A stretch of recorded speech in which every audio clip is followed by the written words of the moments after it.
The key fob not detected error in the 2015 Jeep Grand Cherokee often prevents the vehicle from starting, locking, or unlocking properly. The primary causes of this error are a weak key fob battery and malfunctions in the radio frequency hub, or RF hub. The radio frequency hub, or RF hub, is a module that manages key fob signals and other wireless functions. It can fail due to moisture intrusion, electrical glitches, or software bugs. To address the issue, first replace the key fob battery with a CR2032 type. Then, test if holding the fob near the start button allows the ignition to work. If it doesn't, proceed to an RF hub reset. Stellantis, the manufacturer, has addressed this issue through recalls and software updates.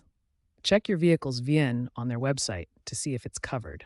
These updates often resolve glitches without requiring physical resets. First, ensure the vehicle is in park and the keys are removed for safety.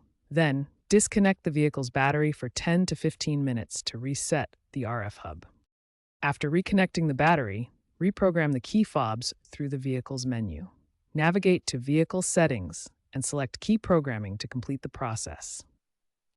If the previous steps don't resolve the issue, use a diagnostic tool such as the DRB3 scanner to clear any fault codes in the system. If problems continue, seek professional help for reprogramming or RF hub module replacement at a dealership, which may cost between $300 and $600.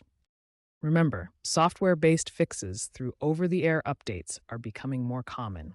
Always start with simple resets before considering replacements, since battery issues are a frequent cause. And always verify the vehicle is in park when disconnecting the battery for safety.